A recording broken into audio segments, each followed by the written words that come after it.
पहला नशा पहला खुमार। বলিউডের মিস্টার পারফেকশনিস্ট খ্যাত সুপারস্টার আমির খান কেন অ্যাওয়ার্ড অনুষ্ঠানে অংশ নেন না তা নিয়ে ভারতীয় এক অনুষ্ঠানে মুখ খুলেছেন। সাংবাদিকদের প্রশ্নের উত্তরে তিনি চাঞ্চল্যকর তথ্য প্রকাশ করে উঠে এসেছেন আলোচনায়। আমির জানান তিনি তার ক্যারিয়ারের প্রথম ২-৩ বছর অ্যাওয়ার্ড অনুষ্ঠানে নিয়মিত উপস্থিত ছিলেন, তবে সময়ের সঙ্গে সঙ্গে তিনি লক্ষ্য করেছেন কিছু ঝামেলা বা ত্রুটি যা তাকে এ ধরনের অনুষ্ঠান থেকে দূরে সরিয়ে দিয়েছে।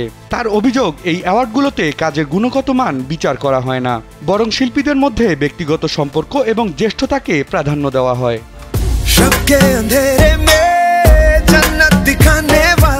কথা প্রসঙ্গে উদাহরণ টেনে আমির বলেন, ধরুন বেস্ট সাপোর্টিং অভিনেতার অ্যাওয়ার্ড দেওয়া হচ্ছে, ৫ জনের নাম রয়েছে তালিকায়। এক্ষেত্রে যেই ছেলেটা নতুন এসেছে তার কাজ যতই ভালো হোক না কেন তাকে অ্যাওয়ার্ড দেবে না, বয়সের সিনিয়রিটি দেখে দেওয়া হবে অ্যাওয়ার্ড যার সঙ্গে সম্পর্ক ভালো। এখানে কাজের কোনো মূল্য নেই, তারা কাজকে মূল্যায়ন না করে মূল্যায়ন করছে মানুষকে।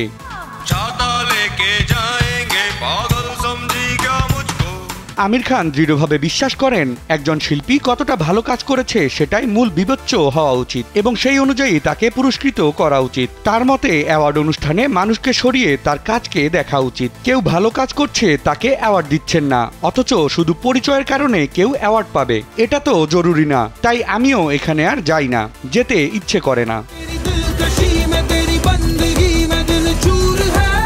আমির খানের এই মন্তব্য বলিউডের অ্যাওয়ার্ড অনুষ্ঠানগুলোর স্বচ্ছতা এবং নিরপেক্ষতা নিয়ে নতুন করে প্রশ্ন তুলেছে। তার এই অবস্থান স্পষ্ট করে যে তিনি এমন প্ল্যাটফর্মের অংশ হতে চান না যেখানে মেধা এবং কাজের প্রতি সুবিচার করা হয় না।